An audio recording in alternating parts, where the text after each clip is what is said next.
Welcome to Winston's Cellar. Relax, listen, enjoy. Johnny Mnemonic by William Gibson. I put the shotgun in an Adidas bag and padded it out with 4 pairs of tennis socks. Not my style at all, but that was what I was aiming for. If they think you're crude, go technical. If they think you're technical, go crude. I'm a very technical boy. So I decided to get as crude as possible. These days, though, you have to be pretty technical before you can even aspire to crudeness. I'd had to turn both those 12-gauge shells from brass stock on a lathe and then load them myself. I'd had to dig up an old microfiche with instructions for hand-loading cartridges.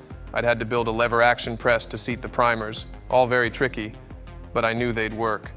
The meet was set for the Drome at 2300, but I rode the tube 3 stops past the closest platform and walked back. Immaculate procedure. I checked myself out in the chrome siding of a coffee kiosk, your basic sharp-faced Caucasoid with a ruff of stiff, dark hair. The girls at Under the Knife were big on Sony Mao, and it was getting harder to keep them from adding the chic suggestion of epicanthic folds. It probably wouldn't fool Ralphie Face, but it might get me next to his table. The Drome is a single narrow space with a bar down one side and tables along the other, thick with pimps and handlers and an arcane array of dealers. The Magnetic Dog Sisters were on the door that night, and I didn't relish trying to get out past them if things didn't work out. They were 2 meters tall and thin as greyhounds. One was black and the other white, but aside from that, they were as nearly identical as cosmetic surgery could make them. They'd been lovers for years and were bad news in a tussle. I was never quite sure which one had originally been male. Ralphie was sitting at his usual table, owing me a lot of money. I had hundreds of megabytes stashed in my head on an idiot savant basis, information I had no conscious access to. Ralphie had left it there. He hadn't, however, come back for it. Only Ralphie could retrieve the data, with a code phrase of his own invention. I'm not cheap to begin with, but my overtime on storage is astronomical, and Ralphie had been very scarce. Then I'd heard that Ralphie Face wanted to put out a contract on me. So I'd arranged to meet him in the Drome, but I'd arranged it as Edward Bax, clandestine importer, late of Rio and Peking. The Drome stank of biz, a metallic tang of nervous tension.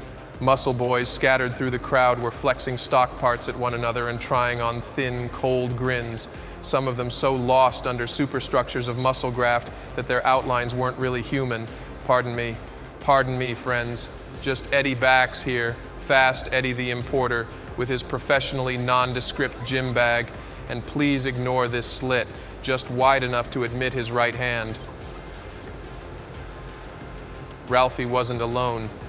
80 kilos of blonde California beef perched alertly in the chair next to his, martial arts written all over him.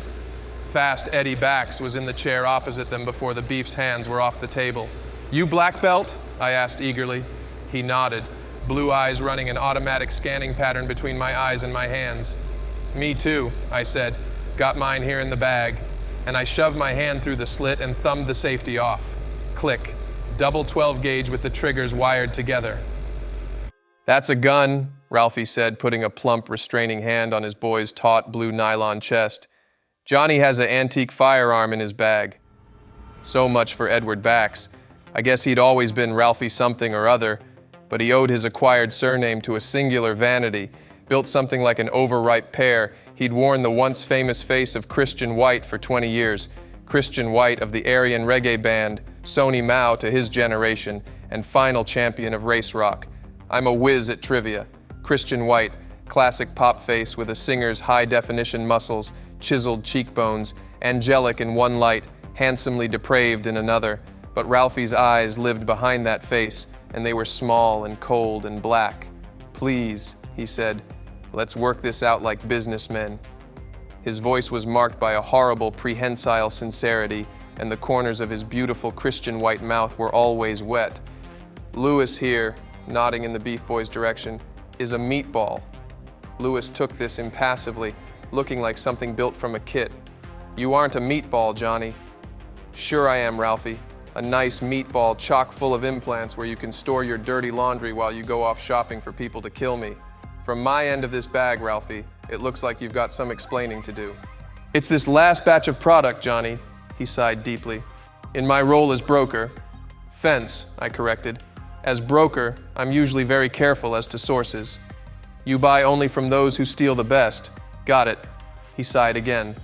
I try, he said wearily, not to buy from fools. This time I'm afraid I've done that. Third sigh was the cue for Lewis to trigger the neural disruptor they'd taped under my side of the table.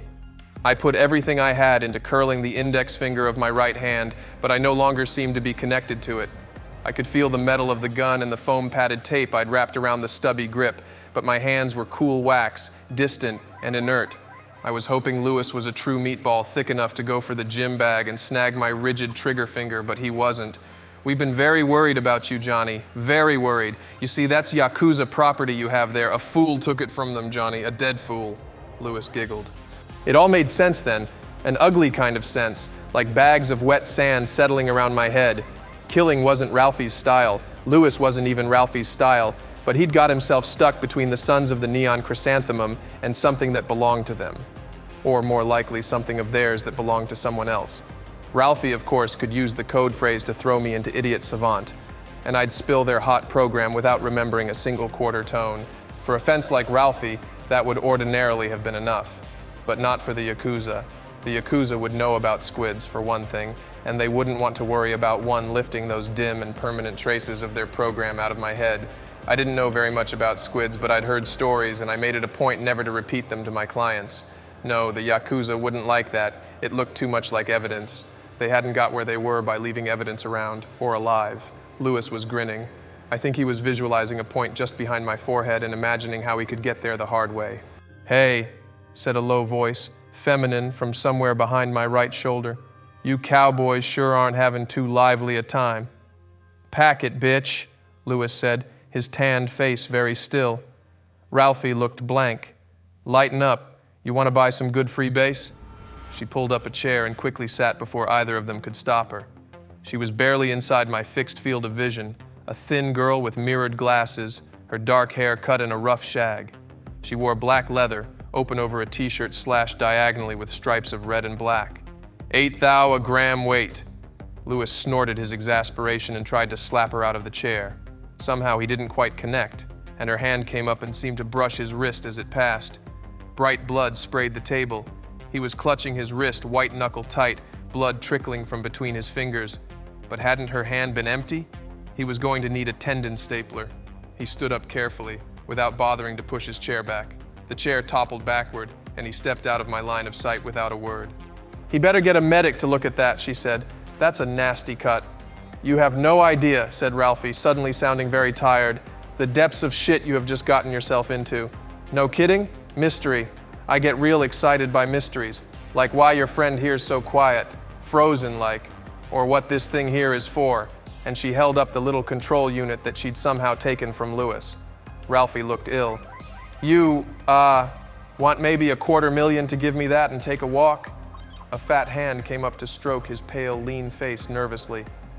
What I want, she said, snapping her fingers so that the unit spun and glittered, is work, a job. Your boy hurt his wrist, but a quarter'll do for a retainer. Ralphie let his breath out explosively and began to laugh, exposing teeth that hadn't been kept up to the Christian white standard. Then she turned the disruptor off. $2 million, I said. My kind of man, she said, and laughed. What's in the bag? A shotgun. Crude. It might have been a compliment. Ralphie said nothing at all. Name's Millions. Molly Millions. You want to get out of here, boss? People are starting to stare. She stood up. She was wearing leather jeans the color of dried blood, and I saw for the first time that the mirrored lenses were surgical inlays, the silver rising smoothly from her high cheekbones, sealing her eyes in their sockets. I saw my new face twinned there. I'm Johnny, I said. We're taking Mr. Face with us. He was outside, waiting, looking like your standard tourist tech, in plastic Zorus and a silly Hawaiian shirt printed with blow-ups of his firm's most popular microprocessor. A mild little guy, the kind most likely to wind up drunk on sake in a bar that puts out miniature rice crackers with seaweed garnish. He looked like the kind who sing the corporate anthem and cry, who shake hands endlessly with the bartender, and the pimps and the dealers would leave him alone, pegging him as innately conservative, not up for much and careful with his credit when he was. The way I figured it later, they must have amputated part of his left thumb somewhere behind the first joint, replacing it with a prosthetic tip, and cored the stump, fitting it with a spool and socket molded from one of the Ono Sendai diamond analogs. Then they'd carefully wound the spool with 3 meters of monomolecular filament. Molly got into some kind of exchange with the magnetic dog sisters, giving me a chance to usher Ralphie through the door with the gym bag pressed lightly against the base of his spine. She seemed to know them. I heard the black one laugh. I glanced up, out of some passing reflex, maybe because I've never got used to it, to the soaring arcs of light and the shadows of the geodesics above them. Maybe that saved me. Ralphie kept walking, but I don't think he was trying to escape. I think he'd already given up. Probably he already had an idea of what we were up against. I looked back down in time to see him explode. Playback on full recall shows Ralphie stepping forward as the little tech sidles out of nowhere, smiling. Just a suggestion of a bow, and his left thumb falls off. It's a conjuring trick. The thumb hangs suspended. Mirrors, wires, and Ralphie stops, his back to us, dark crescents of sweat under the armpits of his pale summer suit. He knows. He must have known. And then the joke shop thumb tip, heavy as lead, arcs out in a lightning yo-yo trick, and the invisible thread connecting it to the killer's hand passes laterally through Ralphie's skull, just above his eyebrows, whips up and descends, slicing the pear-shaped torso diagonally from shoulder to ribcage. Cuts so fine that no blood flows until synapses misfire and the first tremors surrender the body to gravity. Ralphie tumbled apart in a pink cloud of fluids, the 3 mismatched sections rolling forward onto the tiled pavement, in total silence. I brought the gym bag up and my hand convulsed. The recoil nearly broke my wrist. It must have been raining. Ribbons of water cascaded from a ruptured geodesic and spattered on the tile behind us. We crouched in the narrow gap between a surgical boutique and an antique shop. She just edged one mirrored eye around the corner to report a single Volks module in front of the drome, red lights flashing. They were sweeping Ralphie up, asking questions. I was covered in scorched white fluff, the tennis socks. The gym bag was a ragged plastic cuff around my wrist. I don't see how the hell I missed him, 'cause he's fast, so fast. She hugged her knees and rocked back and forth on her boot heels. His nervous system's jacked up. He's factory custom. She grinned and gave a little squeal of delight. I'm gonna get that boy. Tonight, he's the best. #1 top dollar state of the art. What you're gonna get for this boy's $2 million is my ass out of here. Your boyfriend back there was mostly grown in a vat in Chiba City. He's a Yakuza assassin. Chiba, yeah. See, Molly's been Chiba too. And she showed me her hands, fingers slightly spread. Her fingers were slender, tapered, very white against the polished burgundy nails. 10 blades snicked straight out from their recesses beneath her nails, each one a narrow, double-edged scalpel in pale blue steel. I'd never spent much time in Nighttown. Nobody there had anything to pay me to remember, and most of them had a lot they paid regularly to forget. Generations of sharpshooters had chipped away at the neon until the maintenance crews gave up. Even at noon, the arcs were soot black against faintest pearl. Where do you go when the world's wealthiest criminal order is feeling for you with calm, distant fingers? Where do you hide from the Yakuza, so powerful that it owns ComSats and at least 3 shuttles? The Yakuza is a true multinational like ITT and Ono Sendai. 50 years before I was born, the Yakuza had already absorbed the triads, the mafia, the union course. Molly had an answer. You hide in the pit, in the lowest circle where any outside influence generates swift, concentric ripples of raw menace. You hide in Nighttown. Better yet, you hide above Nighttown because the pit's inverted and the bottom of its bowl touches the sky that Nighttown never sees, sweating under its own firmament of acrylic resin, up where the low-techs crouch in the dark like gargoyles, black market cigarettes dangling from their lips. She had another answer, too. So, you're locked up good and tight, Johnny-san? No way to get that program without the password? She led me into the shadows that waited beyond the bright tube platform. The concrete walls were overlaid with graffiti, years of them twisting into a single meta-scrawl of rage and frustration. The stored data are fed in through a modified series of microsurgical contra-autism prostheses. I reeled off a numb version of my standard sales pitch. Client's code is stored in a special chip. Barring squids, which we in the trade don't like to talk about, there's no way to recover your phrase. Can't drug it out, cut it out, torture it, I don't know, it never did. Squids? Crawly things with arms? I'd never spent much time in Nighttown. Nobody there had anything to pay me to remember, and most of them had a lot they paid regularly to forget. Generations of sharpshooters had chipped away at the neon until the maintenance crews gave up. Even at noon, the arcs were soot black against faintest pearl. Where do you go when the world's wealthiest criminal order is feeling for you with calm, distant fingers? Where do you hide from the Yakuza, so powerful that it owns Comsats and at least 3 shuttles? The Yakuza is a true multinational like ITT and Ono Sendai. 50 years before I was born, the Yakuza had already absorbed the triads, the mafia, the union course. Molly had an answer. You hide in the pit, in the lowest circle, where any outside influence generates swift, concentric ripples of raw menace. You hide in Nighttown. Better yet, you hide above Nighttown because the pit's inverted and the bottom of its bowl touches the sky that Nighttown never sees, sweating under its own firmament of acrylic resin, up where the low-techs crouch in the dark like gargoyles, black market cigarettes dangling from their lips. She had another answer, too.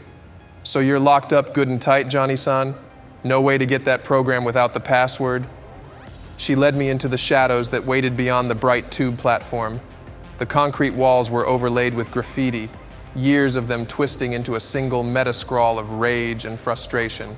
The stored data are fed in through a modified series of microsurgical contra-autism prostheses. I reeled off a numb version of my standard sales pitch. Client's code is stored in a special chip. Barring squids, which we in the trade don't like to talk about, there's no way to recover your phrase. Can't drug it out, cut it out, torture it. I don't know it, never did. Squids, crawly things with arms. We emerged into a deserted street market. Shadowy figures watched us from across a makeshift square littered with fish heads and rotting fruit.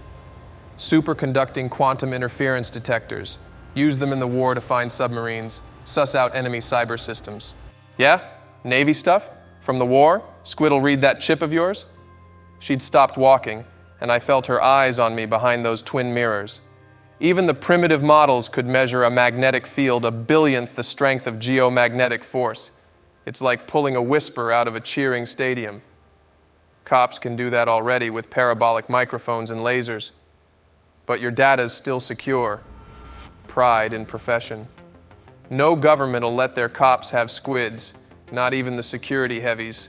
Too much chance of interdepartmental funnies. They're too likely to Watergate you. Navy stuff, she said, and her grin gleamed in the shadows. Navy stuff. I got a friend down here who was in the Navy. Name's Jones. I think you'd better meet him. He's a junkie, though, so we'll have to take him something. A junkie? A dolphin. He was more than a dolphin, but from another dolphin's point of view, he might have seemed like something less. I watched him swirling sluggishly in his galvanized tank. Water slopped over the side, wetting my shoes. He was surplus from the last war, a cyborg. He rose out of the water, showing us the crusted plates along his sides. A kind of visual pun, his grace nearly lost under articulated armor, clumsy and prehistoric. Twin deformities on either side of his skull had been engineered to house sensor units. Silver lesions gleamed on exposed sections of his gray-white hide. Molly whistled. Jones thrashed his tail and more water cascaded down the side of the tank. What is this place? I peered at vague shapes in the dark, rusting chain link and things under tarps. Above the tank hung a clumsy wooden framework, crossed and recrossed by rows of dusty Christmas lights. Funland, zoo and carnival rides, talk with the war whale, all that.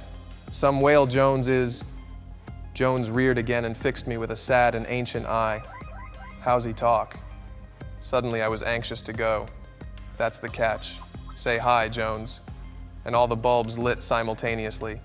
They were flashing red, white, and blue. Good with symbols, see, but the code's restricted. In the Navy, they had him wired into an audiovisual display.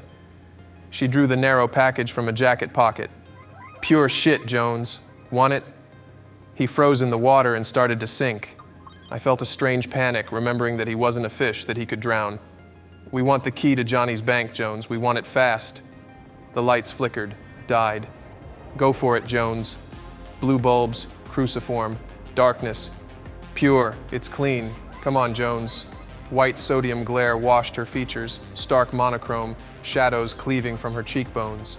The arms of the red swastika were twisted in her silver glasses. Give it to him, I said. We've got it. Ralphie face. No imagination. Jones heaved half his armored bulk over the edge of his tank, and I thought the metal would give way. Molly stabbed him overhand with the syrette, driving the needle between two plates. Propellant hissed.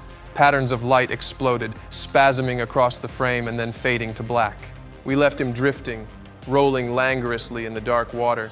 Maybe he was dreaming of his war in the Pacific, of the cyber mines he'd swept, nosing gently into their circuitry with the squid he'd used to pick Ralphie's pathetic password from the chip buried in my head. I can see them slipping up when he was demobbed, letting him out of the Navy with that gear intact, but how does a cybernetic dolphin get wired to smack? The war, she said. They all were. Navy did it. How else you get 'em working for you?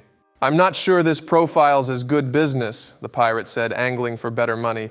Target specs on a comsat that isn't in the book.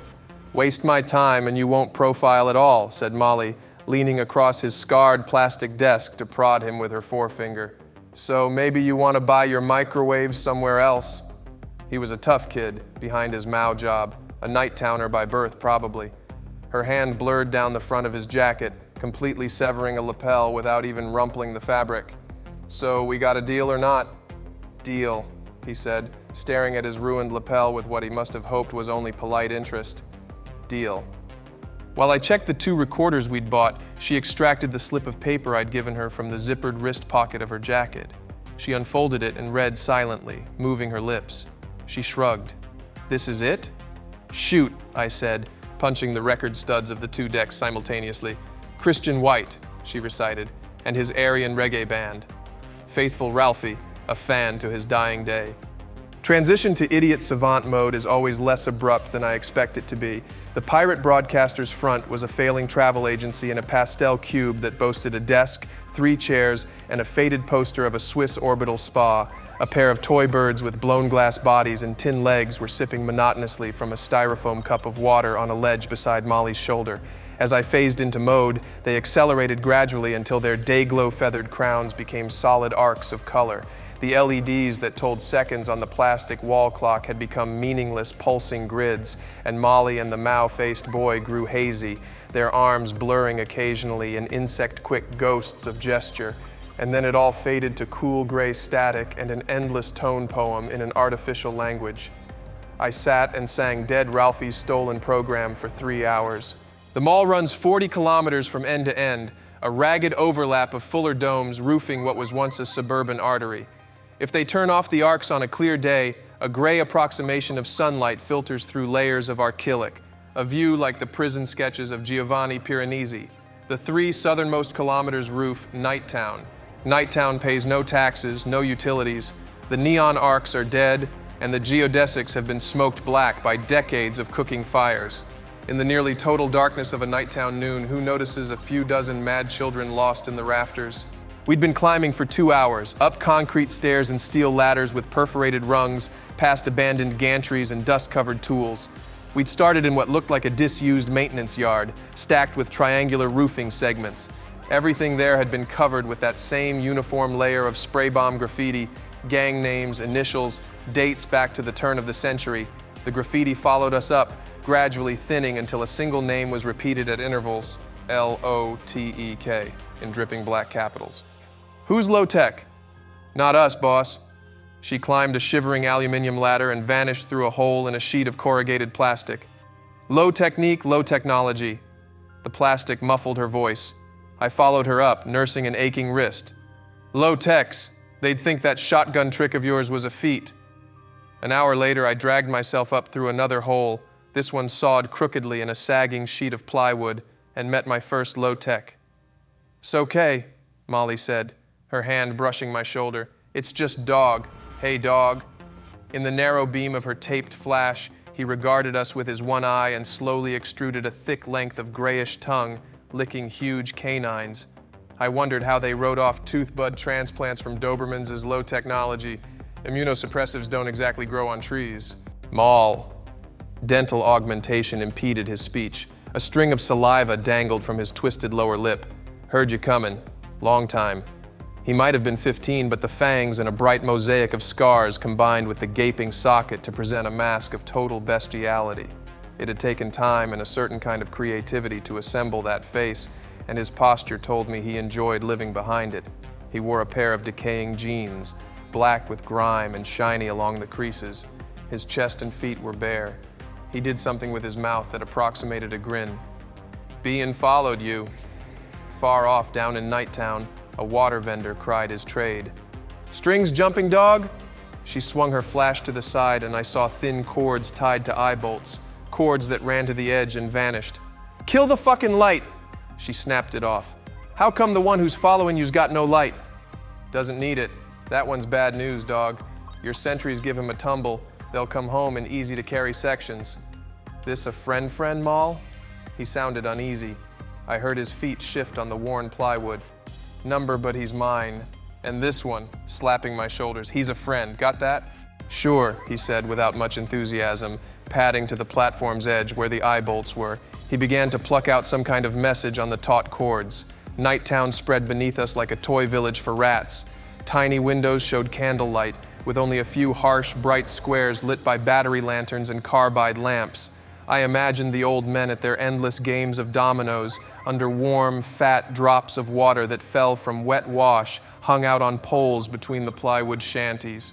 Then I tried to imagine him climbing patiently up through the darkness in his Zorus and ugly tourist shirt, bland and unhurried. How was he tracking us? "Good," said Molly. "He smells us." "Smoke?" Dog dragged a crumpled pack from his pocket and prized out a flattened cigarette. I squinted at the trademark while he lit it for me with a kitchen match.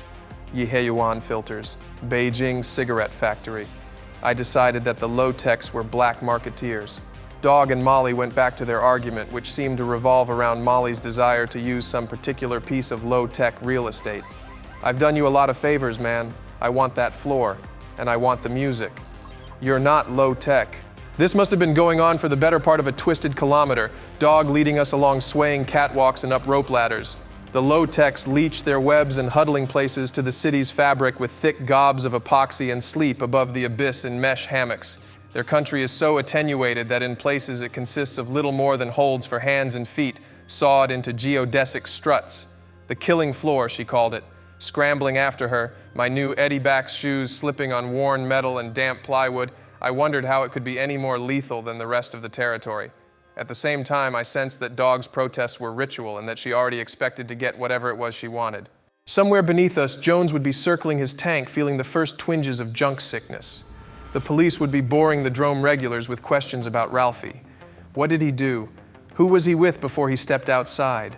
And the Yakuza would be settling its ghostly bulk over the city's databanks, probing for faint images of me reflected in numbered accounts, securities transactions, bills for utilities.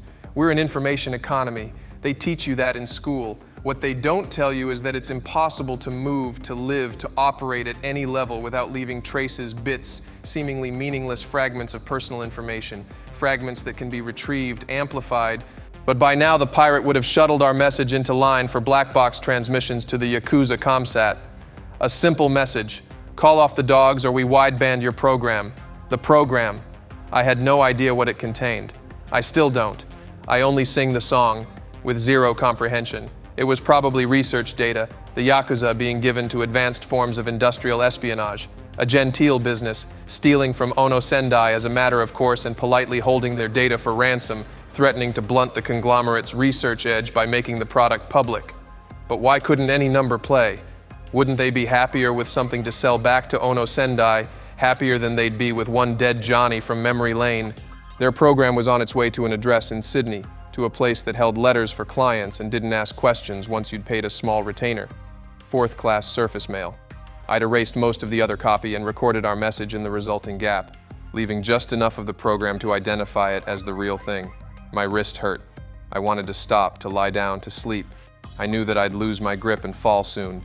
Knew that the sharp black shoes I'd bought for my evening as Eddie Bax would lose their purchase and carry me down to Nighttown. But he rose in my mind like a cheap religious hologram, glowing, the enlarged chip in his Hawaiian shirt looming like a reconnaissance shot of some doomed urban nucleus. So I followed Dog and Molly through low-tech heaven, jury-rigged and jerry-built from scraps that even Nighttown didn't want. The killing floor was 8 meters on a side. A giant had threaded steel cable back and forth through a junkyard and drawn it all taut. It creaked when it moved, and it moved constantly, swaying and bucking as the gathering low-techs arranged themselves on the shelf of plywood surrounding it. The wood was silver with age, polished with long use and deeply etched with initials, threats, declarations of passion. This was suspended from a separate set of cables, which lost themselves in darkness beyond the raw white glare of the two ancient floods suspended above the floor.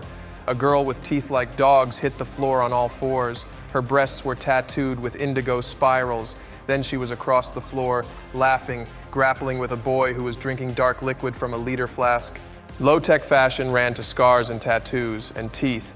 The electricity they were tapping to light the killing floor seemed to be an exception to their overall aesthetic, made in the name of ritual, sport, art. I didn't know, but I could see that the floor was something special. It had the look of having been assembled over generations. I held the useless shotgun under my jacket. Its hardness and heft were comforting, even though I had no more shells. And it came to me that I had no idea at all of what was really happening, or of what was supposed to happen. And that was the nature of my game, because I'd spent most of my life as a blind receptacle to be filled with other people's knowledge and then drained, spouting synthetic languages I'd never understand. A very technical boy, sure.